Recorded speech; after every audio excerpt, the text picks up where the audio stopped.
Hello friends, मैं निधि गर्ग फिर से हाजिर हूँ एक नए टॉपिक के साथ। पति पत्नी के बीच में झगड़ा हो जाए तो क्या करें।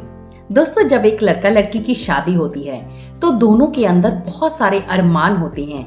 दोनों बहुत ही खुश होते हैं, एक दूसरे को भरपूर खुशियां भी देना चाहते हैं, क्योंकि ऐसे समय में वो दोनों एक दूसरे के अंदर सिर्फ क्वालिटीज देख रहे होते हैं। कहीं भी किसी भी तरह की कोई कमी उन्हें नजर नहीं आती है। लेकिन शादी के कुछ समय के बाद उन्हें एक दूसरे की कमियां भी दिखाई देने लगती हैं, जिसके चलते दोनों के बीच में कभी कभी झगड़ा हो जाता है, मनमुटाव हो जाता है, बातचीत भी बंद हो जाती है। लेकिन कुछ कपल्स में ये आए दिन की बात हो जाती है, उनके बीच में झगड़ा लगातार बढ़ता चला जाता है। ऐसे समय में एक पति पत्नी को समझ ही नहीं आता है कि हम क्या करें जिससे हम पति पत्नी बहुत ही अच्छे से जीवन जी पाएं, हमारा रिश्ता सबके सामने मिसाल के रूप में आ सके। और कई बार तो ये झगड़ा इस हद तक बढ़ जाता है कि रिश्ता ही टूटने की कगार पर आ जाता है। दोस्तों, अगर आप भी ऐसी ही किसी प्रॉब्लम को फेस कर रहे हैं तो आज की इस वीडियो को एंड तक देखना, क्योंकि आज इस वीडियो में मैं आपके साथ शेयर करूंगी 3 ऐसी बातें जिन्हें अगर आपने समझ लिया तो आप पति पत्नी का रिश्ता हमेशा मजबूत बना रहेगा और आपके बीच में झगड़ा कभी नहीं होगा। तो चलिए दोस्तों, शुरू करते हैं। सबसे पहला काम आपको करना है कि मिरर टेक्निक को अपनाना है।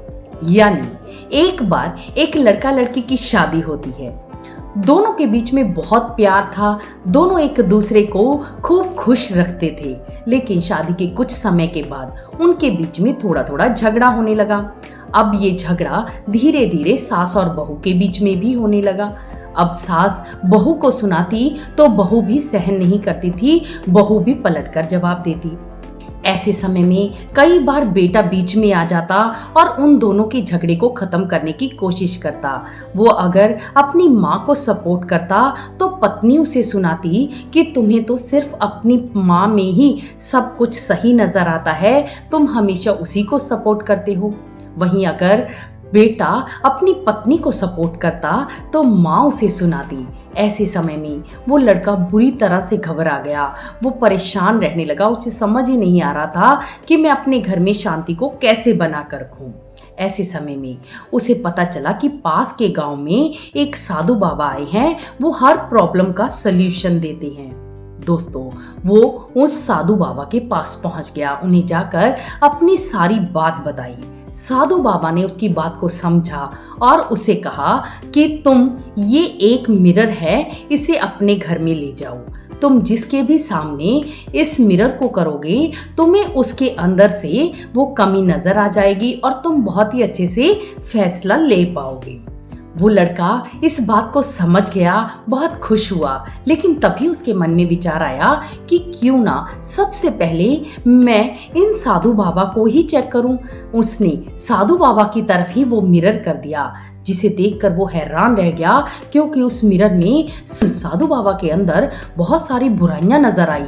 उसका मन उदास हो गया, लेकिन फिर भी वो वहां से उठा और बाहर की तरफ चल दिया। बाहर आकर उसे उसका अपना बेस्ट फ्रेंड मिल जाता है। वो चेक करने के लिए उस मिरर को अपने बेस्ट फ्रेंड की तरफ कर देता है।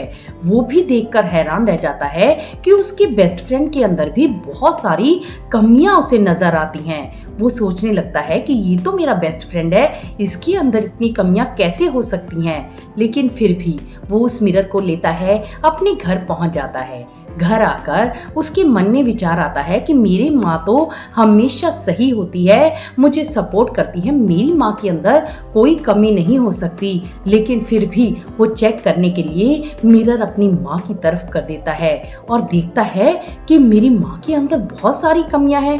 तब उसके मन में विचार आता है कि मेरी पत्नी तो सही कहती है, मुझे ही अपनी माँ की कमियां नजर नहीं आती हैं, मेरी पत्नी एकदम करेक्ट है। लेकिन वो पत्नी को भी चेक करने के लिए पत्नी की तरफ मिरर कर देता है। वो ये देखकर हैरान रह जाता है कि पत्नी के अंदर भी बहुत सारी कमियां हैं। उसका मन उदास हो जाता है। वो सोचता है कि मेरी माँ भी सही कहती थी कि मेरी पत्नी के अंदर भी बहुत सारी कमियां हैं। अब उसका मन बहुत ही उदास रहता है, पूरी रात वो विचलित रहता है, उसे नींद नहीं आती है। अगले दिन वो फिर से साधु बाबा के पास जाता है, उनसे कहता है कि आप ये मिरर अपने पास ही रख लो, मुझे तो हर इंसान के अंदर ही कमियां नजर आती हैं, मैं कैसे कोई फैसला कर सकता हूँ। तब साधु बाबा उससे वो मिरर लेते हैं और उसी की तरफ वो मिरर कर देते हैं। वो देखकर हैरान रह जाता है, क्योंकि मिरर में उसके अंदर भी बहुत सारी कमियां दिखाई देती हैं। तब साधु बाबा उस लड़के को समझाते हैं कि हर इंसान के अंदर कुछ ना कुछ कमियां जरूर होती हैं। कुछ कमियां तुम में हैं, कुछ तुम्हारी पत्नी में हैं, कुछ तुम्हारे परिवार में है। हर इंसान कमियों और खूबियों से बना होता है, लेकिन अगर आप उन्हें उनकी कमियों और खूबियों के साथ अपना लेते हैं तो आपका रिश्ता हमेशा मजबूत बना रहता है। इसलिए अपने अंदर एक्सेप्टेंस का भाव लाएं, एक दूसरे के साथ धैर्य से रहें और अपने रिश्ते को मजबूत बनाएं। धीरे धीरे आप सबका रिश्ता बहुत ही मजबूत बन जाएगा। लड़के को बात समझ में आ जाती है और घर पर आकर वो दोनों को समझाता है और धीरे धीरे उनके बीच में रिश्ता मजबूत होता चला जाता है। दोस्तों, अगर आपके अंदर भी ऐसी कोई कमी है तो आपको भी इस मिरर टेक्निक को अपनाना है, यानी एक दूसरे को कमियों और खूबियों के साथ ही अपनाना है, क्योंकि रिश्ते एक तरफ से नहीं निभाए जाते हैं, दोनों तरफ से निभाने पड़ते हैं। कहते हैं कि एक तरफ से सेक कर तो रोटी भी नहीं खाई जाती है। इसलिए अपने रिश्ते को परफेक्ट बनाने के लिए दोनों को ही एक्सेप्टेंस का भाव लेकर आना होगा। इसमें सेकंड काम करना है कि आपस में ही बैठकर कम्युनिकेट करना है। कभी पति पत्नी के बीच में झगड़ा हो जाए और झगड़ा इस हद तक बढ़ जाए कि रिश्ता टूटने की कगार पर आ रहा है, तब दोनों को ही बैठकर बातचीत करनी चाहिए। कभी भी किसी तीसरे व्यक्ति को अपने रिश्ते में लेकर नहीं आना चाहिए, क्योंकि कई बार लड़का अपने माता पिता को सारी बात बता देता है, लड़की अपने माता पिता को सारी बात बता देते हैं। ऐसे समय में माता पिता को सिर्फ अपने बच्चे ही सही नजर आते हैं। लड़के को लड़की में कमियां नजर आती हैं, लड़की को लड़के में कमियां नजर आती हैं। लेकिन अगर आप दोनों एक दूसरे को अच्छे से समझते हैं, एक दूसरे के साथ बातचीत करते हैं, तो आप कोई ना कोई सल्यूशन ज़रूर निकाल लेते हैं, क्योंकि सारी सिचुएशन आप दोनों को सही पता होती है। इसलिए सबसे पहले तो खुद ही आपस में बैठकर बातचीत करनी है, और अगर आप दोनों से भी बातचीत नहीं बन रही है, तब किसी ऐसे तीसरे व्यक्ति को लेकर आना है जो आप दोनों के ही नजदीक ना हो, यानी आप दोनों के बीच में पक्षपात ना कर सके। ऐसे व्यक्ति के साथ आप अगर बातचीत करते हैं तो वो आपको सही सुझाव दे सकता है और आपका रिश्ता टूटने से बच सकता है। तो अपने बीच में मन की दूरी लाने से पहले एक बार बातचीत जरूर करनी है। इसमें थर्ड काम जो आपको करना है कि लर्निंग जरूर लेनी है।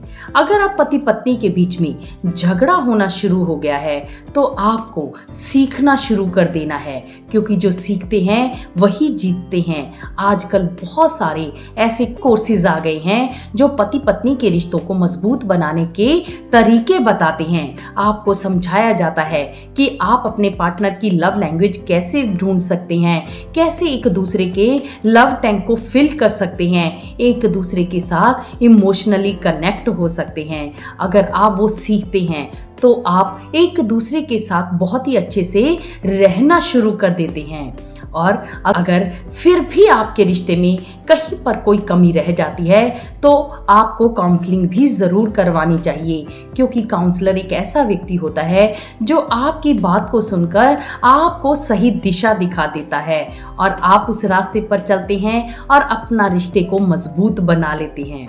दोस्तों, इन तीनों बातों को आपको बहुत ही अच्छे से ध्यान रखना है और अपने रिश्ते को मजबूत बना लेना है। सबसे पहले एक दूसरे को कमियों और खूबियों के साथ अपनाना है। दूसरा काम करना है कि आपस में बैठकर सबसे पहले बातचीत करनी है। तीसरा काम आपको करना है कि लर्निंग जरूर लेते रहना है। कभी भी पैसों को रिश्तों से ज़्यादा महत्व नहीं देना है, क्योंकि पैसे तो फिर भी कमाए जा सकते हैं, लेकिन रिश्ता अगर एक बार टूट जाता है तो फिर से जुड़ना बहुत मुश्किल हो जाता है।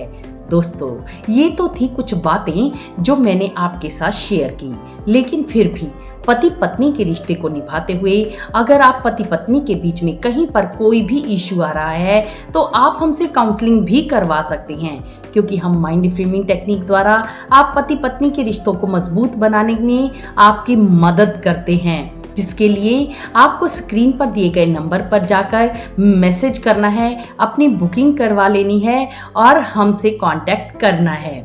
दोस्तों, इस वीडियो से आपने क्या सीखा मुझे कमेंट बॉक्स में लिख के ज़रूर बताना, और हाँ, इस वीडियो को ज़्यादा से ज़्यादा लोगों के साथ शेयर करना ताकि किसी पति पत्नी का घर ना टूटे, उनके बीच में कभी कोई झगड़ा ना हो, वो हमेशा आपस में प्यार से रहें। और हम मिलेंगे नेक्स्ट वीडियो में, तब तक आप पति पत्नी हमेशा खुश रहें। बाय।